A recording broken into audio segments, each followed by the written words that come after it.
نحمدہ و نصلی علی رسولہ الکریم اما بعد فاعوذ باللہ من الشیطان الرجیم بسم اللہ الرحمن الرحیم الصلاۃ والسلام علیک یا رسول اللہ وعلی آلک و اصحابک یا سیدی یا حبیب اللہ۔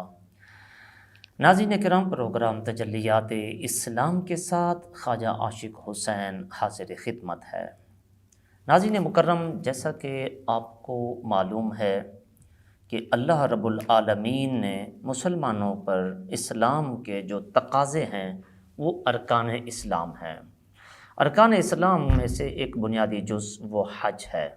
غریب آدمی حج نہیں کر سکتا، لیکن حج کی فضیلت نبی کریم علیہ الصلوۃ والسلام نے بہت ارشاد فرمائی ہے۔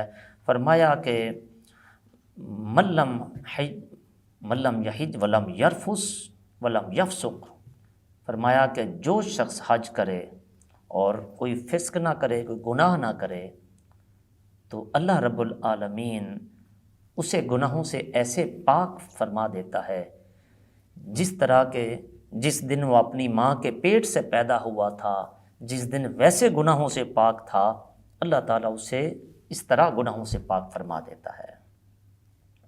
لیکن اب غریب آدمی جس کے پاس اتنے لاکھوں روپے نہیں ہیں کہ وہ حج کی سعادت حاصل کر سکے، تو وہ ساری زندگی دل میں یہ تمنا لیے ہوئے رہتا ہے کہ کاش میری زندگی میں بھی کوئی ایسا وقت آ جاتا، میں غریب ہوں تو میرا کیا قصور ہے۔ تو رب العزت جل وعلا نے غریبوں کے لیے بھی اہتمام فرما رکھا ہے۔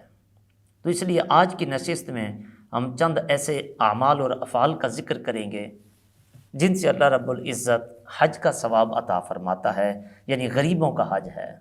ویسے جمعہ کا دن جو ہے وہ مومنوں کے لیے عید کا دن قرار دیا گیا اور غریبوں کے لیے حج بھی قرار دیا گیا ہے،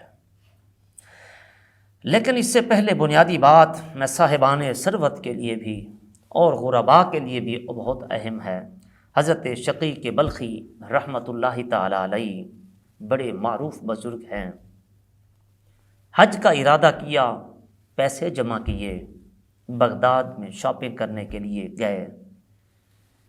وہاں پر انہوں نے ایک عجیب منظر دیکھا کہ ایک جگہ سے گزرے، دیکھا کہ ایک خاتون ایک مردار جانور کا گوشت کاٹ رہی ہے۔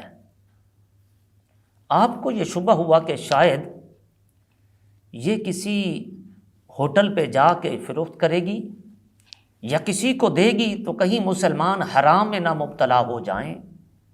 تو آپ نے اس کا پیچھا کیا کہ جا کر دیکھتے ہیں کہ یہ کرتی کیا ہے اس مردار حرام مرے ہوئے جانور کے گوشت کو۔ تو وہ خاتون اپنے گھر آئی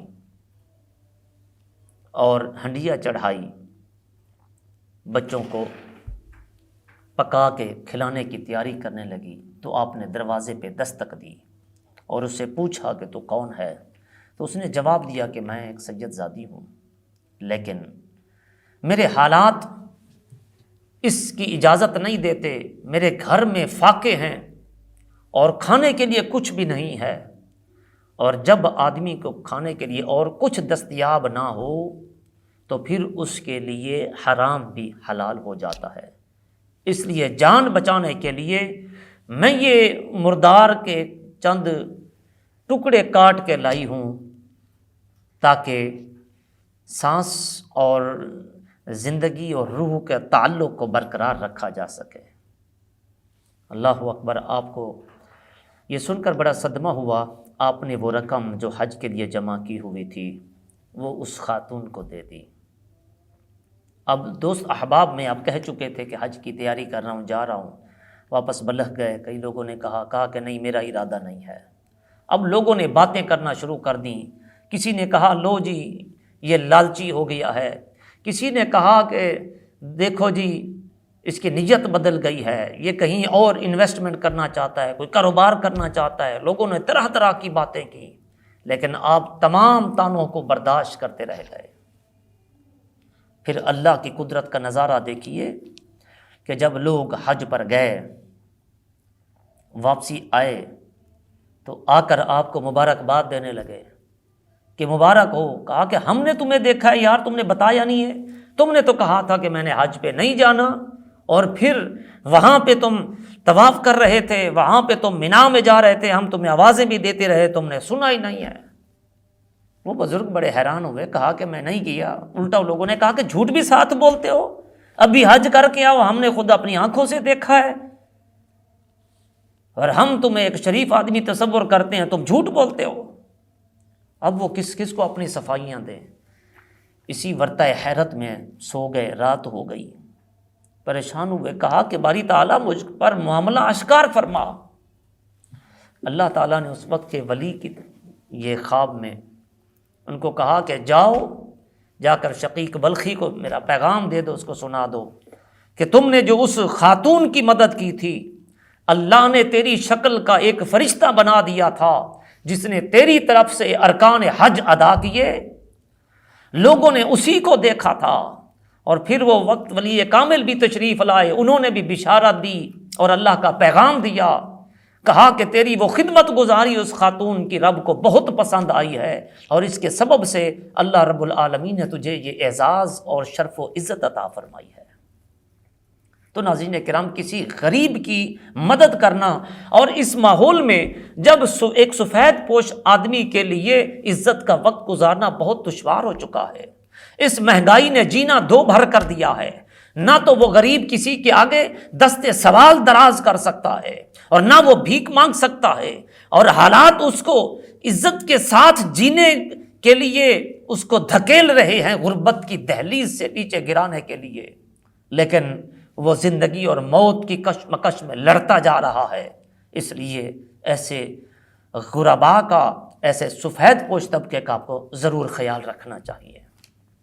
تو بہرحال ناظرین کرام، نبی کریم صلی اللہ تعالیٰ علیہ وسلم نے ارشاد فرمایا کہ جو شخص فجر کی نماز ادا کرے پھر اپنے مصلی پر بیٹھا رہے، جب سورج بلند ہو جائے تو پھر وہ 2 رکعت نماز ادا کرے، یعنی جس کو اشراق کی نماز کہا جاتا ہے، تو اللہ رب العالمین اسے ایک حج کا ثواب عطا فرمائے گا اور ایک عمرے کا ثواب عطا فرمائے گا.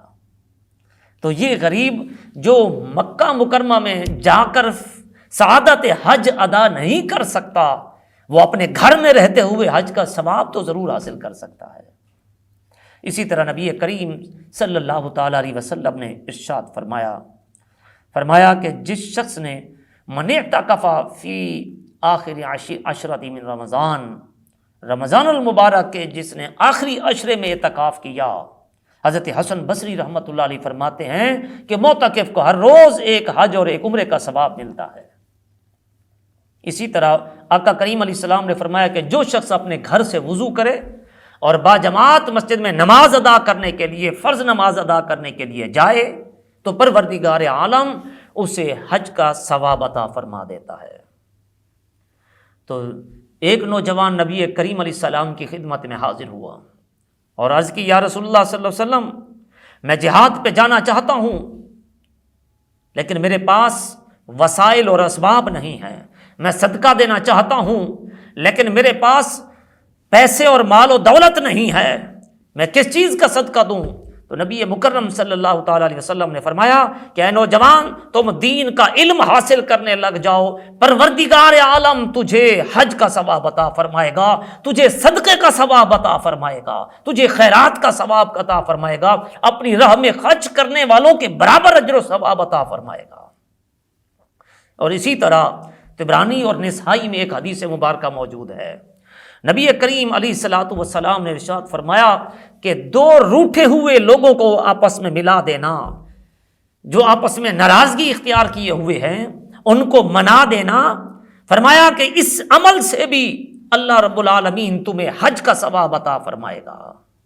اب بس اوقات حالانکہ شریعت میں جھوٹ بولنا جائز نہیں ہے، لیکن یہاں پر ایک لطیف بات میں عرض کرتا چاہوں کہ شریعت مطہرہ کی نظر میں اگر کوئی شخص 2 روٹھے ہوئوں کو ملانے کے لیے کوئی خلاف واقعہ بات کہہ دیتا ہے جس سے اس کا مقصد ان 2 الگ ہوئے روٹھے ہوئوں کو منانا ہو، ان کی ناراضگیاں ختم کرنا ہو، ان کے درمیان جو دشمنیاں اور خلا پیدا ہو رہا ہے اس بیچ کے خلا کو ختم کرنا ہو، ان بکھرے ہوئوں کو جوڑنا ہو، تو وہ خلاف واقع اور جھوٹ پر مبنی بھی کوئی بات کر دیتا ہے تو یہ بھی جائز ہے، وہ گناہگار نہیں ہوتا۔ اللہ اکبر۔ اسی طرح علماء نے کہا ہے کہ کوئی شخص اپنے والدین کی خدمت گزاری کرتا ہے، اور نبی کریم علیہ الصلوۃ والسلام نے فرمایا جو شخص محبت کی نگاہ سے اپنے والدین کے چہرے کو دیکھتا ہے، لِكُلِّ نَظَرٍ حَجِّ مَبْرُورًا، تو رب العالمین ہر نظر کے بدلے میں اسے مقبول حج کا ثواب عطا فرما دیتا ہے۔ یہ نعمت جن کے والدین زندہ ہوں تو وہ بھی مفت میں یہ حاصل کر سکتے ہوں۔ اللہ اکبر۔ تو ایسے ہی علماء نے فرمایا کہ علماء کی خدمت کرنا یہ بھی حج کے برابر ثواب عطا کرتا ہے۔ اور ایک آخری بات میں کر کے بات ختم کرتا ہوں، مختلف روایات میں اور مختلف احادیث کی تشریحات میں یہ بکھری ہوئی چیزیں ہیں۔ فرمایا کہ جو شخص، نبی کریم مکرم صلی اللہ تعالی علیہ وسلم نے، کہ جو شخص میرے کسی امتی کی پریشانی کو دور کر دے تو اللہ تعالیٰ اسے بھی ایک حج کا ثواب عطا فرماتا ہے۔ تو ناظرین کرام، آج اس نفسا نفسی کے اور افراتفری کے عالم میں جب کوئی شخص سے اگر راستہ پوچھا جائے تو وہ بھی صحیح طور پر گائیڈ کرنے سے احتراز کرتا ہے۔ آج جب نیکی کرنا دشوار ہوتا جا رہا ہے اور لوگ دین سے دور ہو رہے ہیں، اپنے کسی امتی کی پریشانی کو، نبی کے صلی اللہ علیہ وسلم کے کسی امتی کی کسی پریشانی کو دور کر دینے والے بن جائیں، لوگوں کے لیے خیر اور فلاح کا ذریعہ بن جائیں۔ اسی لیے فرمایا خیر الناس من ینفع الناس، لوگوں میں سب سے بہتر وہ ہے جو لوگوں کو نفع پہنچاتا ہے۔ اس لیے لوگوں کے ساتھ احسان اور بھلائی کیجیے، جتنے طریقوں کے ساتھ کر سکتے ہیں اتنے طریقوں سے کیجیے، جتنے لوگوں کے ساتھ کر سکتے ہیں اتنے لوگوں کے ساتھ کیجیے۔ جب تک آپ بھلائی کر سکتے ہیں تب تک بھلائی کیجیے، لیکن بدلے کی توقع نہ رکھیں۔ اجر اور صلہ صرف اللہ تبارک و تعالیٰ سے ہی مانگے۔ پروردگار عالم ہمیں عمل کی توفیق عطا فرمائے۔ اسی کے ساتھ ہی اپنے میزبان خواجہ عاشق حسین کو اجازت دیجیے۔ اللہ تعالیٰ ہم سب کا حامی و ناصر ہو۔ السلام علیکم ورحمۃ اللہ وبرکاتہ۔